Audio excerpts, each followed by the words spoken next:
Hello students, मैं doctor Sudhakar Singh, सहायक प्राध्यापक चंद्रभानु गुप्ता कृषि स्नातकोत्तर महाविद्यालय बख्शी का तालाब लखनऊ।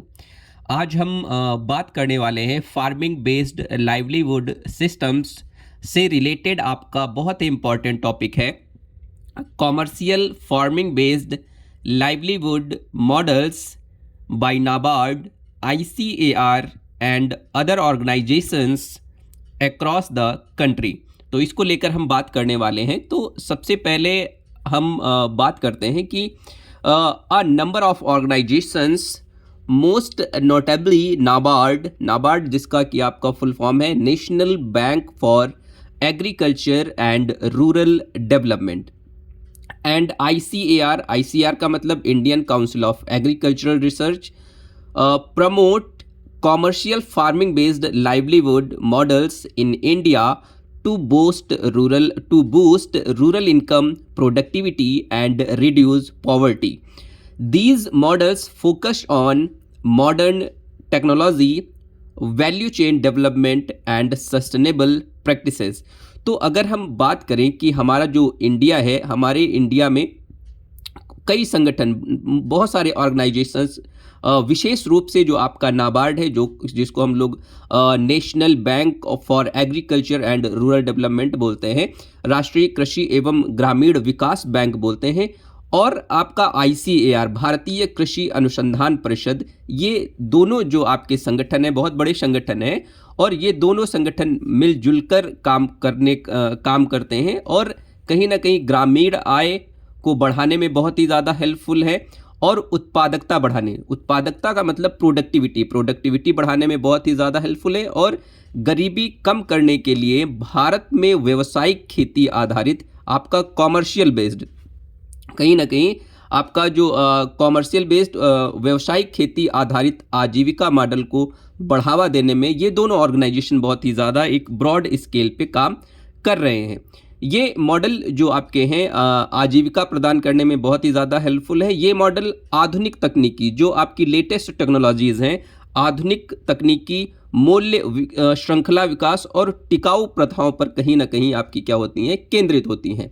तो नाबार्ड्स कॉमर्शियल फार्मिंग लाइवलीहुड मॉडल्स की अगर हम बात करते हैं, तो नाबार्ड के व्यावसायिक कृषि आजीविका मॉडल, आपका NABARD is primarily a financing and promotional institution that drives commercial farming through various schemes, subsidies and credit support। तो नाबार्ड की अगर हम बात करें, तो जो आपका नाबार्ड है, जिसको हम लोग national bank for agriculture and rural development बोलते हैं, जिसकी स्थापना आपकी कब हुई, 1982 में इसका स्थापना किया गया है। ये जो आपका इंस्टीट्यूशन है, ये क्या करता है, ये फाइनेंस करने का काम करता है। अगर कोई भी आजीविका आप चालू कर रहे हो, तो ये एक ऐसा इंस्टीट्यूशन है जो आपको फाइनेंस, जो आपको कहीं ना कहीं वित्त पोषित पैसा देने का काम करता है, वित्त पोषण का काम करता है, और बहुत सारी स्कीम्स इसके द्वारा लॉन्च की जाती हैं, बहुत सारी सब्सिडीज इसके द्वारा दी जाती हैं।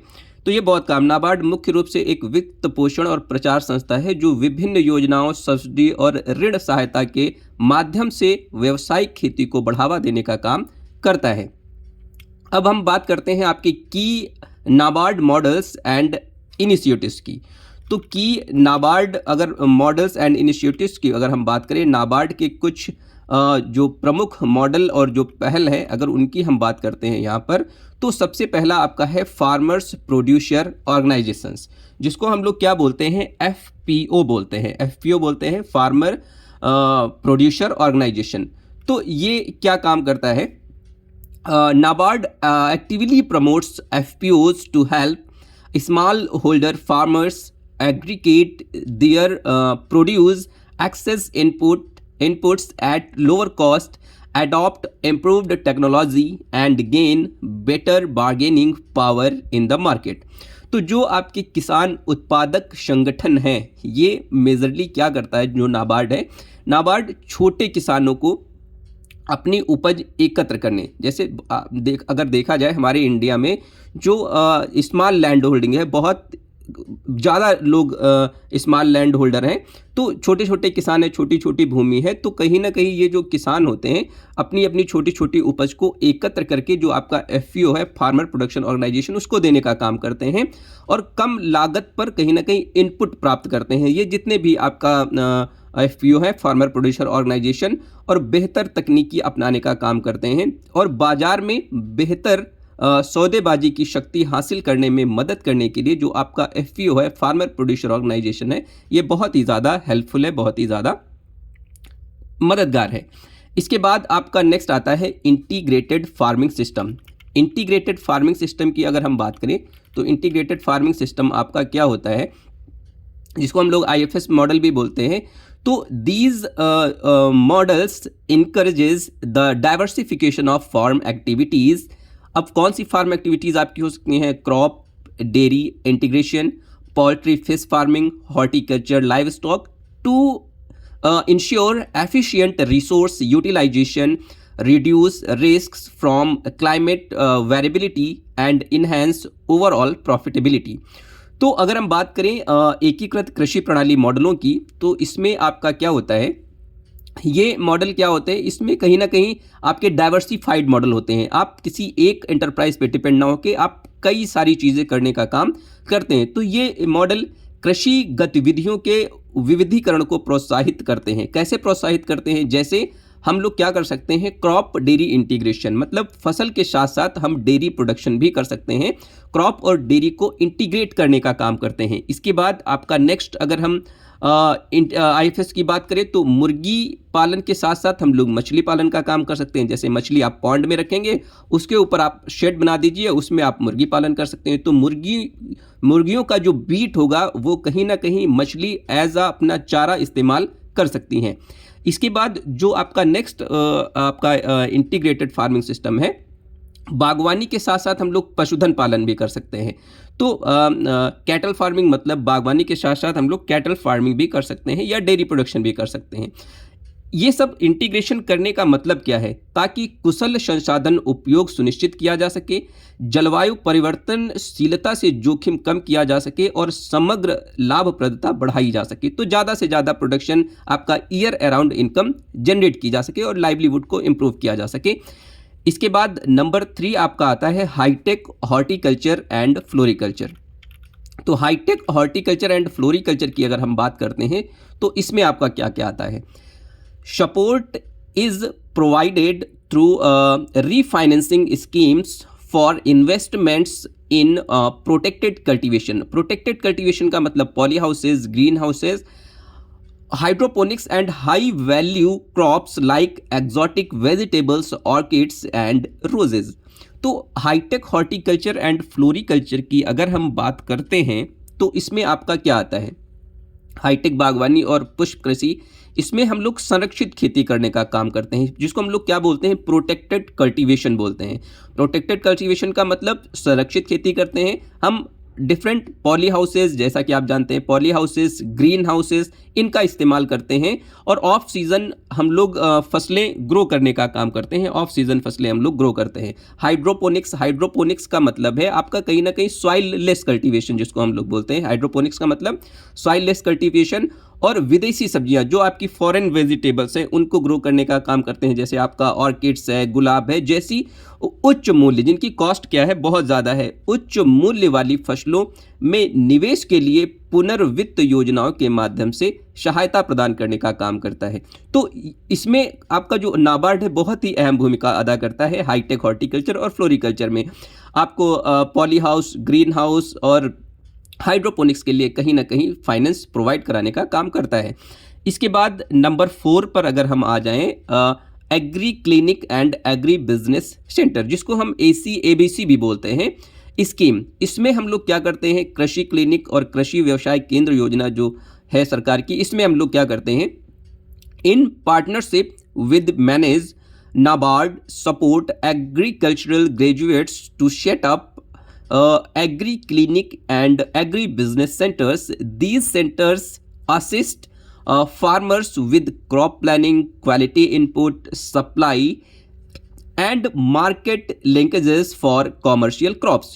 तो जो ये आपके एग्री क्लिनिक्स हैं, जो आपके कृषि, जिनको हम लोग क्लिनिक बोलते हैं, और जो कृषि व्यवसाय केंद्र हैं, ये आपके क्या करते हैं, ये मैनेज के साथ साथ आपका ये हैदराबाद में मैनेज, आपका हैदराबाद में है नाबार्ड, ये दोनों कहीं ना कहीं एक पार्टनरशिप में, साझेदारी में क्या करते हैं, नाबार्ड कृषि स्नातकों को, नाबार्ड क्या करता है, जो कृषि स्नातक होते हैं, एग्रीकल्चर ग्रेजुएट्स होते हैं, उनको ACABC स्थापित करने के लिए, agri clinics and agri business centre स्थापित करने के लिए सहायता देने का काम करते हैं। और ये जो आपके केंद्र होते हैं, agri clinics and agri business centres, ये क्या करते हैं, ये किसानों को फसल नियोजन, मतलब अब प्लानिंग करने में बहुत ही हेल्पफुल है। गुणवत्तापूर्ण इनपुट, जैसे क्वालिटी इनपुट सप्लाई करने में बहुत ही ज़्यादा मददगार साबित होते हैं, और व्यावसायिक फसलों के लिए बाजार संपर्क में सहायता प्रदान करने में ये आपका हेल्प करते हैं agree clinic and agri business centre, जो कि एक बहुत ही अच्छी स्कीम है गवर्नमेंट की। इससे आपके जो एग्रीकल्चर ग्रेजुएट्स हैं, उनको कहीं ना कहीं एम्प्लॉयमेंट भी मिलता है, और वो अपनी आजीविका या लाइवलीहुड को इम्प्रूव करने में बहुत ही ज़्यादा हेल्पफुल होता है। इसके बाद नंबर 5 आता है आपका डेयरी एंटरप्रेन्योरशिप डेवलपमेंट। तो डेयरी एंटरप्रेन्योरशिप डेवलपमेंट की अगर हम बात करें, तो डेयरी एंटरप्रेन्योरशिप डेवलपमेंट आपका क्या होता है, जिसको हम लोग डेयरी उद्यमिता विकास योजना भी बोलते हैं। तो provides financial assistance for establishing, expanding and modernising commercial milk production units including value addition activities like cheese and yogurts making।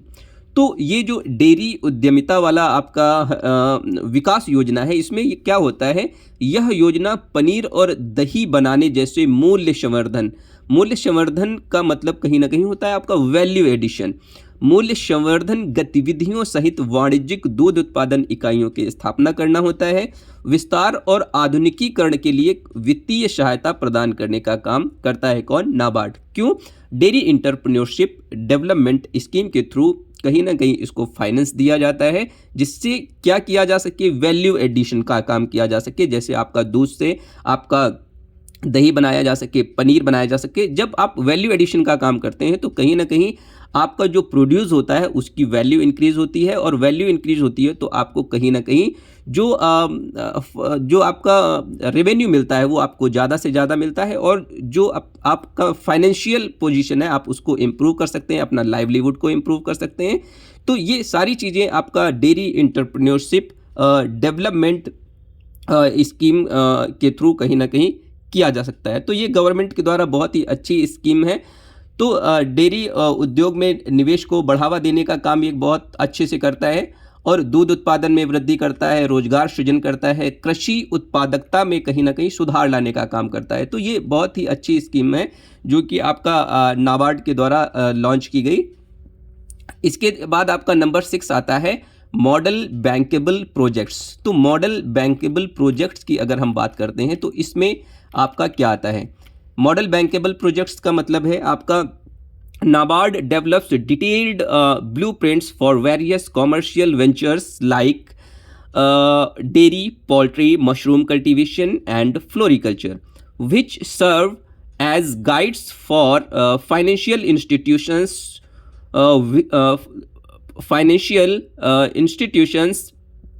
to provide loans and support to entrepreneurs। तो आदर्श बैंक योग्य योजनाएं जो आपकी हैं, इसमें आपका क्या होता है, इसमें जो आपका नाबार्ड है, नाबार्ड क्या करता है, जो आपका डेयरी है, डेयरी का मतलब आपका दुग्ध उत्पादन, डेयरी मुर्गी पालन, मतलब आपका जो पोल्ट्री प्रोडक्शन है, मशरूम कल्टीवेशन, मशरूम की खेती, और पुष्प कृषि जिसको हम लोग फ्लोरिकल्चर बोलते हैं, जैसे विभिन्न जो आपके जो कॉमर्शियल कल्टीवेशन है आपका, तो इसमें क्या करता है, वाणिज्यिक उपक्रमों के लिए विस्तृत ब्लूप्रिंट विकसित करने का काम करता है कौन, आपका नाबार्ड। तो ये नाबार्ड जो उद्यमियों को क्या करता है, ऋण देने का काम करता है, और सहायता प्रदान करने के लिए वित्तीय संस्थानों के लिए मार्गदर्शक के रूप में काम करता है। तो ये एक मार्गदर्शक के रूप में भी काम करता है, और कहीं ना कहीं आपका क्या फाइनेंस भी देने का काम करता है।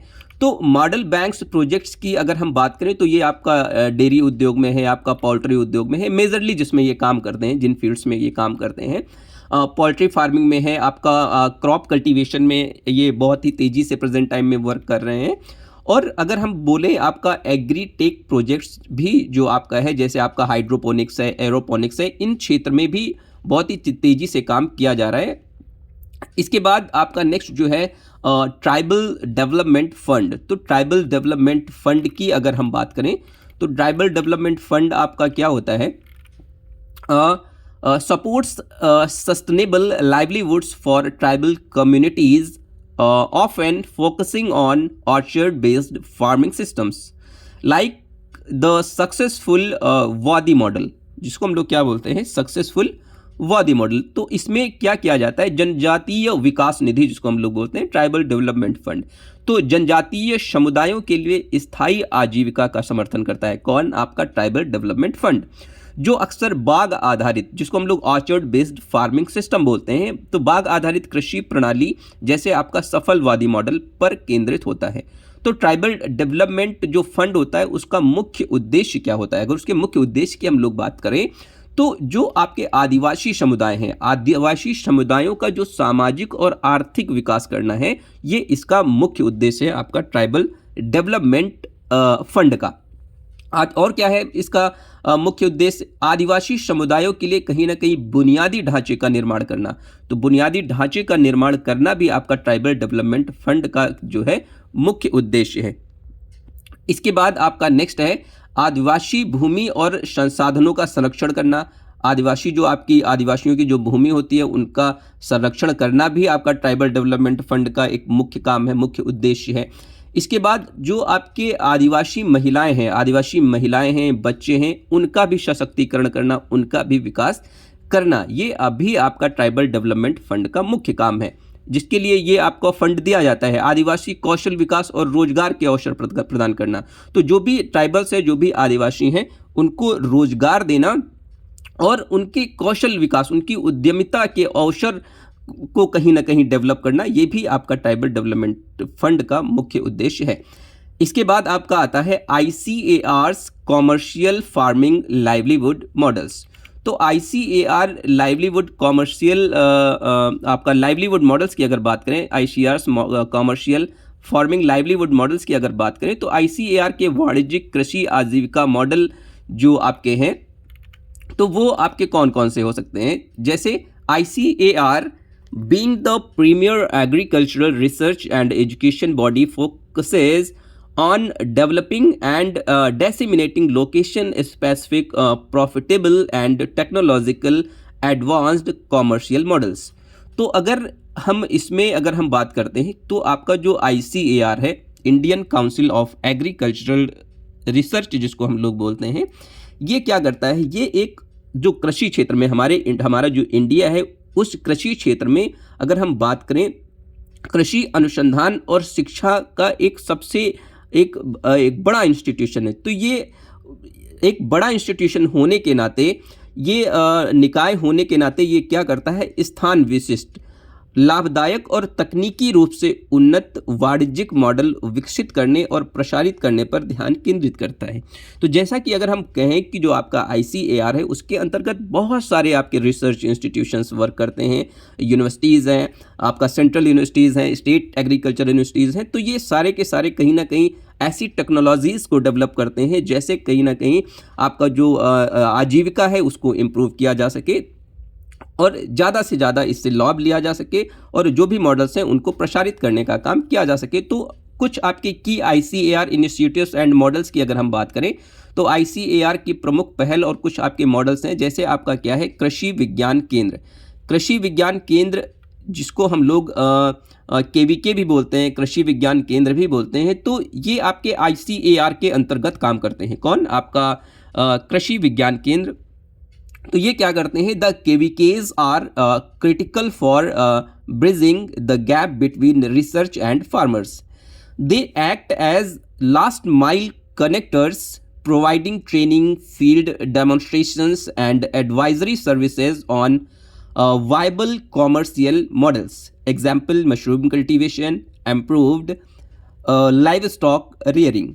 तो जो आपके कृषि विज्ञान केंद्र हैं, ये क्या करते हैं?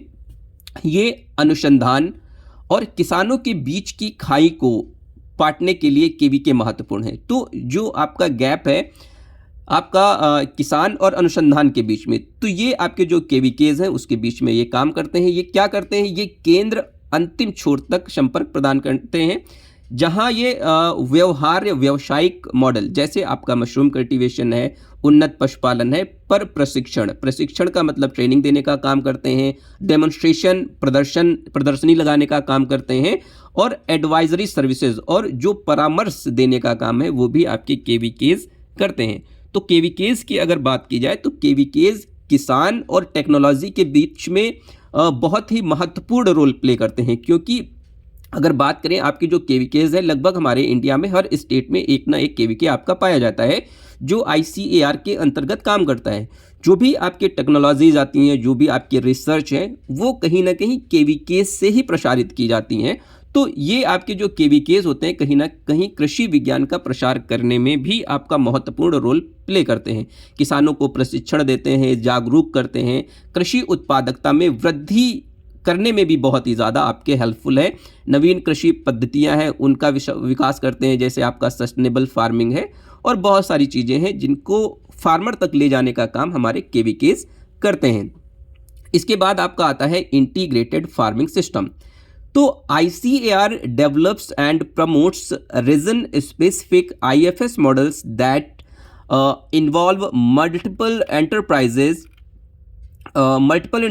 like crops, horticulture, dairy, poultry, fisheries, focusing on resource recycling and maximizing returns for small farmers.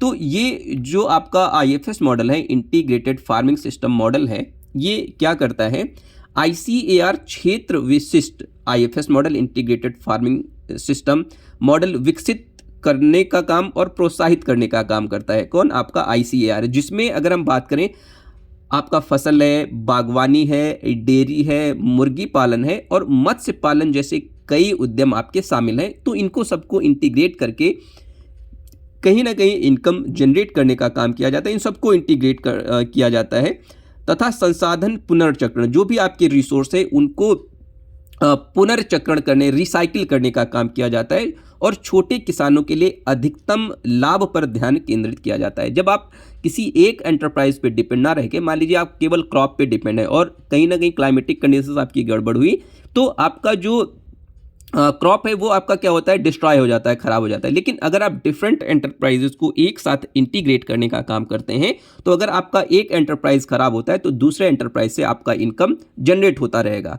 तो जो आपकी डिपेंडेंसी ऑन एक पर्टिकुलर एंटरप्राइज है वो कहीं ना कहीं आपकी रिड्यूस होगी, और आपका ईयर अराउंड जो इनकम है वो आपका जनरेट होता रहेगा, और जो आपका लाइवलीहुड स्तर है, जो आपका फैमिली का जो पालन पोषण है, वो आप बहुत अच्छे से करने का काम कर सकते हैं। इसके बाद आपका नेक्स्ट मॉडल जो है प्रिसीजन फार्मिंग मॉडल। तो प्रिसीजन फार्मिंग मॉडल की अगर हम बात करें, इसमें आपका क्या होता है, क्या करते हैं हम लोग प्रिसीजन फार्मिंग मॉडल में, तो प्रमोट्स, प्रिसीजन फार्मिंग मॉडल जो होते हैं वो क्या करते हैं, promotes the use of digital tools, sensors and automated irrigation to optimise resource use, particularly in high value commercial crop cultivation in different agroclimatic regions।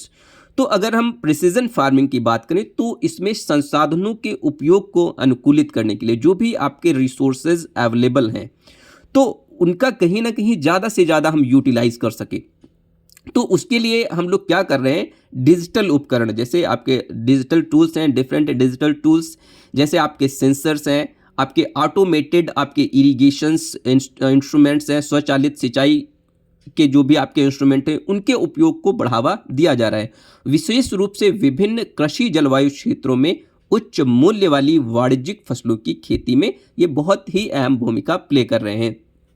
तो ये जो प्रिसीजन आपका फार्मिंग मॉडल है, ये मेनली आपका क्या करता है, जैसे आप GIS GPS पढ़ते हैं, ये भी आपके इसमें प्रिसीजन फार्मिंग मॉडल्स में इंक्लूड होते हैं। आपका जैसे हम बात करते हैं ऑटोमेटेड इरिगेशन टूल्स की बात करते हैं, तो उसमें आपका जैसे ड्रिप इरिगेशन मेथड है, आपका साइट स्पेसिफिक क्रॉप मैनेजमेंट या न्यूट्रिएंट मैनेजमेंट है। ये सारी चीज़ें आप प्रिसीजन फार्मिंग मॉडल के अंतर्गत करने का काम करते हैं। वेरिएबल रेट टेक्नोलॉजी जिसको हम लोग बोलते हैं, वो भी इसी में आपका इंक्लूड होता है। Remote sensing, GIS based model, ये सारे के सारे आपके जो है प्रिसीजन फार्मिंग मॉडल के अंतर्गत ही आते हैं। आपका इंटीग्रेटेड पेस्ट मैनेजमेंट है, इंटीग्रेटेड पेस्ट मैनेजमेंट को भी हम प्रिसीजन फार्मिंग के अंतर्गत इंक्लूड करते हैं। तो ये सारी चीज़ें इसके अंतर्गत आती हैं। इसके बाद आपका नेक्स्ट है all India coordinated research projects. तो all India coordinated research projects की अगर हम बात करते हैं तो इसमें आपका क्या आता है, these collaborative research initiatives develop and test location specific commercial technologies for sectors like horticulture, fishery, poultry and floriculture, ensuring their suitability to diverse regions. अगर हम बात करें अखिल भारतीय समन्वित अनुसंधान परियोजनाओं की, तो ये जो आपकी परियोजनाएं हैं ये सहयोगात्मक अनुसंधान पहल, जैसे आपका बागवानी, हॉर्टिकल्चर, मत्स्य पालन, फिशरी, मुर्गी पालन, पोल्ट्री, पुष्प कृषि जिसको हम लोग फ्लोरिकल्चर बोलते हैं, जैसे क्षेत्रों के लिए स्थान विशिष्ट आपका वाणिज्यिक प्रौद्योगिकी का विकास और परीक्षण करती हैं, जिससे विभिन्न क्षेत्रों के लिए उनकी उपयुक्तता सुनिश्चित की जा सके। तो all India coordinated research project की अगर हम उद्देश्य की बात करें तो ये क्या करता है, कृषि उत्पादकता में सुधार करने का काम करता है। तो कहीं ना कहीं जो डिफरेंट आपकी बेहतर कृषि विधियां हैं उनको विकसित करने में आपका all India coordinated research project आपके बहुत ही मददगार साबित हो रहे हैं।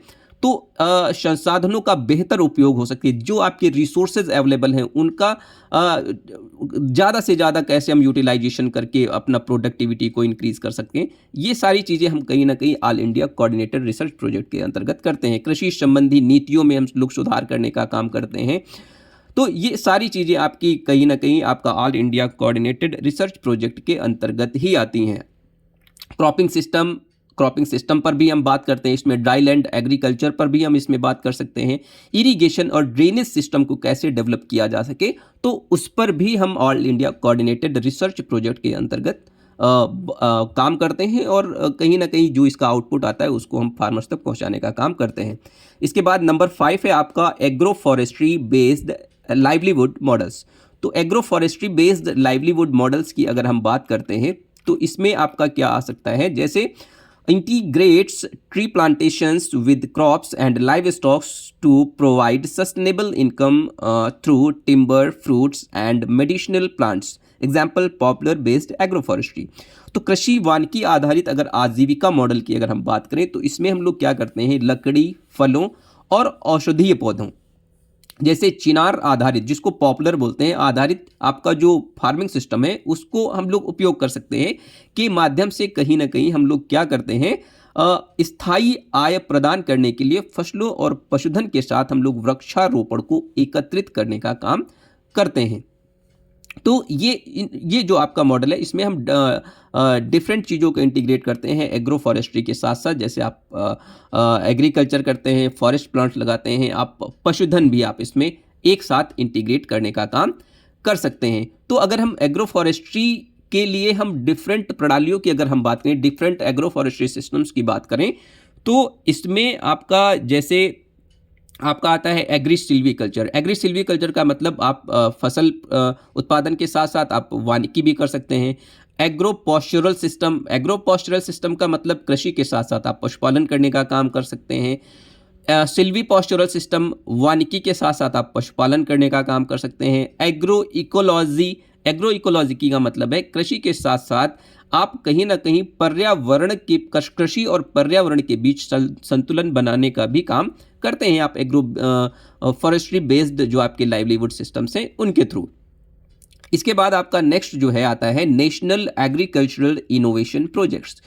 तो नेशनल एग्रीकल्चरल इनोवेशन प्रोजेक्ट्स की अगर हम बात करते हैं तो focuses on value chain development. तो नेशनल एग्रीकल्चर इनोवेशन प्रोजेक्ट जो है आपका क्या करता है, focuses on value chain development in high value commercial crops like vegetables, fruits and medicinal plants, emphasizing post harvest processing and market linkages to increase farmers profit।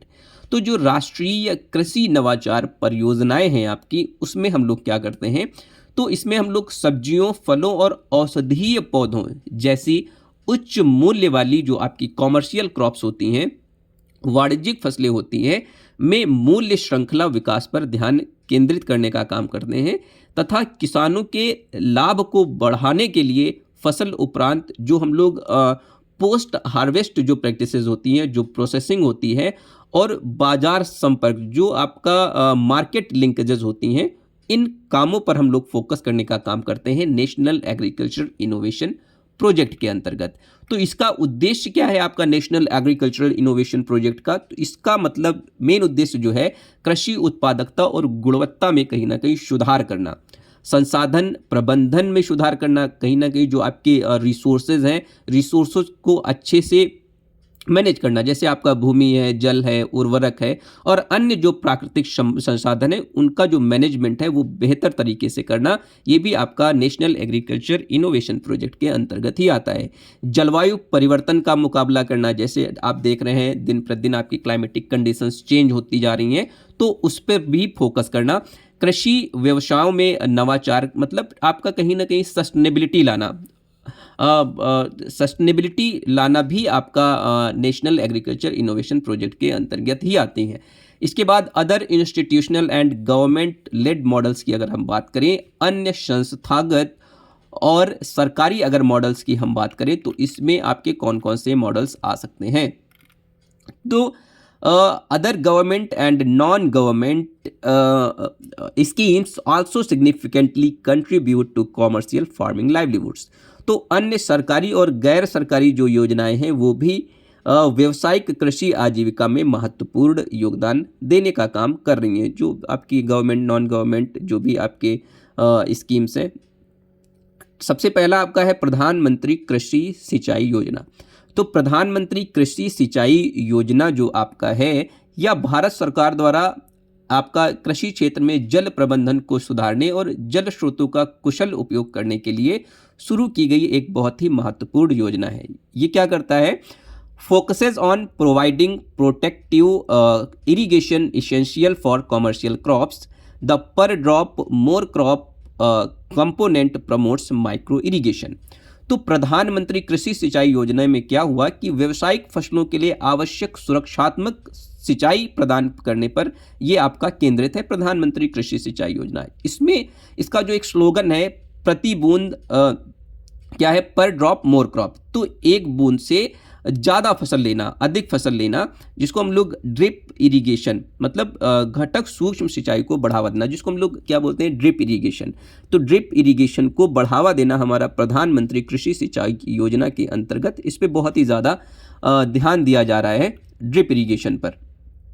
तो drip irrigation अगर हम इसकी बात करें, आपका प्रधानमंत्री कृषि सिंचाई योजना के, इसका मुख्य उद्देश्य क्या है, सिंचाई के लिए पानी की उपलब्धता को बढ़ाना। तो पानी की उपलब्धता को बढ़ाना ये इसका मुख्य उद्देश्य है। सूखा और जलवायु परिवर्तनों के प्रभावों को कम करना, ये भी इसका मुख्य उद्देश्य है। इसके बाद आपका नेक्स्ट आता है ई नेशनल एग्रीकल्चर मार्केट्स, जिसको हम लोग ई नाम भी बोलते हैं, ई राष्ट्रीय कृषि बाजार, इसको हम लोग बोलते हैं। इसमें क्या करते हैं हम लोग, an online trading platform that connects APMC mandis across the country, facilitating transparent price discovery and better remunerative prices for commercially grown commodities। तो जो आपके नेशनल मार्केट्स हैं, नेशनल एग्रीकल्चर मार्केट्स हैं, ई नाम जो भी हैं आपके, एक ऑनलाइन ट्रेडिंग प्लेटफॉर्म आपका पूरे देश में प्रदान करने का काम करते हैं। तो देश भर की जो आपकी मंडियां हैं, जितनी भी आपकी मंडियां हैं, उनको ई नाम के थ्रू हम लोग क्या करते हैं, इंटीग्रेट करने का काम करते हैं, जोड़ने का काम करते हैं। तो देश भर की जो मंडियों की जो MSPs हैं वो इससे पता चल जाती हैं, जिससे कहीं ना कहीं जो पारदर्शी मूल्य निर्धारण और व्यावसायिक रूप से उगाई जाने वाली वस्तुओं की जो बेहतर पारिश्रमिक जो मूल्य है, ये जो आपका मूल्य है की सुविधा फार्मर्स को, किसानों को मिलती है। उद्देश्यों की अगर हम बात करें, ई नाम जो आपका agriculture E and national agriculture market की अगर हम उद्देश्यों की बात करें तो सीधा सा है, इसमें कृषि विपणन में पारदर्शिता लाना। तो जो आपका कृषि उत्पादों के मूल्य निर्धारण को क्या करना, पारदर्शी बनाना, ये मुख्य उद्देश्य है इसका। देश भर की मंडियों को जोड़ना, किसानों की आय में वृद्धि, तो किसानों की आय में वृद्धि मेन फोकस है इसका आपका नेशनल एग्रीकल्चर मार्केट का। मंडियों में सुधार, मंडियों में हम क्या इंप्रूवमेंट कर सकते हैं, क्या सुधार कर सकते हैं, वो भी हम इसके थ्रू देखने का काम करते हैं। आधुनिक प्रौद्योगिकी का इस्तेमाल कैसे कर सकते हैं ई नाम के थ्रू, विकसित और अधिक प्रभावी कृषि बाजार कैसे डेवलप किए जा सकते हैं, वो भी आप ई नाम के अंतर्गत करने का काम करते हैं। इसके बाद नंबर 3 आपका आता है परंपरागत कृषि विकास योजना। तो परंपरागत कृषि विकास योजना की अगर हम बात करें तो aims to promote organic farming as a commercial model by supporting the formation of clusters, training and certification। तो अगर हम बात करें परंपरागत कृषि विकास योजना की, तो इसका मुख्य उद्देश्य क्या है, क्लस्टरों के गठन करना, प्रशिक्षण देना और कहीं ना कहीं सर्टिफिकेट भी देना को समर्थन देकर जैविक खेती को एक व्यावसायिक मॉडल के रूप में बढ़ाना, व्यावसायिक मॉडल के रूप में डेवलप करना, ये आपका परंपरागत कृषि विकास योजना PKVY जिसको हम लोग बोलते हैं, इसका मुख्य उद्देश्य है। तो ये भारत सरकार का एक महत्वपूर्ण योजना है आपका परंपरागत कृषि विकास योजना। इसमें यह योजना कृषि मंत्रालय द्वारा आपका शुरू की गई है, जो आपका भारत सरकार का एक कहीं ना कहीं मंत्रालय है, कृषि मंत्रालय द्वारा आपका शुरू किया जाता है। इसके अगर हम मुख्य उद्देश्यों की बात करें तो जैविक खेती को मोस्टली आपका क्या करना है, जैविक खेती को बढ़ावा देना इसका मुख्य उद्देश्य है। कृषि में पर्यावरण स्थिरता, तो कहीं ना कहीं जो आपका इकोलॉजिकल बैलेंस है वो आपको मेंटेन करना, इसका एक मुख्य उद्देश्य है। स्वस्थ उत्पादों का उत्पादन करना, जो कहीं ना कहीं रसायन मुक्त जो भी आपके उत्पाद हैं उनका उत्पादन करना, ये भी इसका एक मुख्य उद्देश्य है। कृषकों की आय कैसे इंक्रीज की जा सके, इस पे भी यह आपका परंपरागत कृषि विकास योजना फोकस करने का काम करता है। जैविक बाजार का विस्तार किया जा सके, आपका ऑर्गेनिक जो मार्केट है उसका विस्तार हमारे इंडिया में कैसे किया जा सके, वो भी हम परंपरागत कृषि विकास योजना के अंतर्गत करने का काम करते हैं। जो आपके प्राकृतिक संसाधन है, प्राकृतिक संसाधन आपका भूमि, पानी, जैव विविधता, जो आपका बायोडाइवर्सिटी है, उसको कैसे संरक्षित किया जा सके, वो भी हम लोग प्रधानमंत्री कृषि विकास योजना के अंतर्गत करने का काम करते हैं। इसके बाद आपका आता है नंबर 4 स्टेट एग्रीकल्चरल यूनिवर्सिटीज़ की हम लोग बात करते हैं। तो अगर हम बात करें स्टेट एग्रीकल्चरल यूनिवर्सिटीज़ की, तो लगभग ये आपके जितने भी स्टेट्स हैं हमारे कंट्री में, हर स्टेट में कुछ न कुछ स्टेट एग्रीकल्चरल यूनिवर्सिटीज़ पाई जाती हैं। तो develop and disseminate region specific commercial farming techniques often in collaboration with ICAR and KVKs। तो जो आपकी स्टेट एग्रीकल्चरल यूनिवर्सिटीज़ हैं ये क्या करती हैं, ICAR और KVKs के सहयोग से क्षेत्र विशिष्ट वाणिज्यिक कृषि तकनीकों का विकास और प्रसार करने का काम हमारी स्टेट एग्रीकल्चरल यूनिवर्सिटीज़ करती हैं। तो मेन उद्देश्यों की अगर हम बात करें, कृषि शिक्षा और प्रशिक्षण, मतलब जो आपका एग्रीकल्चर एजुकेशन है उस पर फोकस करने का काम हमारा स्टेट एग्रीकल्चर यूनिवर्सिटी करता है। कृषि अनुसंधान, जो आपका एग्रीकल्चरल रिसर्च है, नए नए अनुसंधान करना और उनको कहीं ना कहीं डिसेमिनेट करना, उनको किसानों तक पहुंचाने का काम हमारी स्टेट एग्रीकल्चर यूनिवर्सिटीज़ करती हैं। कृषक शिक्षा, जो एग्रीकल्चर एजुकेशन है उसको देना। समाज और ग्रामीण विकास, जो हमारी सोसाइटी है और जो हमारा रूरल डेवलपमेंट है उससे रिलेटेड जो भी चीज़ें हैं उन पर ध्यान केंद्रित करना और उस पर काम करना और उस काम को कहीं ना कहीं किसानों के पास ले जाकर डेसिमिनेट करना, ये स्टेट एग्रीकल्चर यूनिवर्सिटीज़ के मेन वर्क है। सतत कृषि और पर्यावरण संरक्षण, तो अगर हम बात करें सस्टेनेबल डेवलपमेंट, ये भी आपका स्टेट एग्रीकल्चर यूनिवर्सिटीज़ के मुख्य काम है। तो ये भी आपकी स्टेट एग्रीकल्चर यूनिवर्सिटीज़ करती हैं विद कोलैबोरेशन ICAR के साथ कोलैबोरेट करके, और जो आपके डिफरेंट KVKs हैं, कृषि विज्ञान केंद्र हैं, उनके साथ काम करके ये जो आपकी स्टेट एग्रीकल्चर यूनिवर्सिटीज़ हैं ये सारे काम करने का काम करती हैं। इसके बाद आपका the combination of financial support NABARD, technological development ICAR and market infrastructure enablement government schemes forms the backbone of commercial farming based livelihood models in India. तो अगर हम कहें कि जो वित्तीय सहायता प्राप्त होती है आपकी नाबार्ड से आपको बहुत सारी आपकी वित्तीय सहायता प्राप्त होती है, नाबार्ड से आपको सहायता प्राप्त होती है। तकनीकी विकास, जो अगर हम टेक्नोलॉजिकल इम्प्रूवमेंट या डेवलपमेंट की अगर हम बात करें, तो वो जो सहायता आपको मिलती है वो आपको ICAR से मिलती है, Indian council of agricultural research के थ्रू मिलती है। तो ICAR से मिलती है। और बाजार बुनियादी ढांचे को सक्षम बनाना, और बाजार बुनियादी ढांचे को सक्षम बनाने का काम कौन करता है? जो आपकी स्टेट की, जो आपकी स्टेट गवर्नमेंट की जो आपकी स्कीम्स हैं, या आपकी जो सेंट्रल गवर्नमेंट की जो स्कीम्स हैं, वो आपके बाजार और बुनियादी ढांचे को सक्षम या मजबूत बनाने का काम करती हैं। का संयोजन भारत में वाणिज्यिक खेती आधारित आजीविका मॉडल की रीढ़ है। तो सीधा सा अगर हम बात कहें कि commercial farming based livelihood models का जो एक बैकबोन है, वो आपका सीधा आपका जो है ICAR है, नाबार्ड है।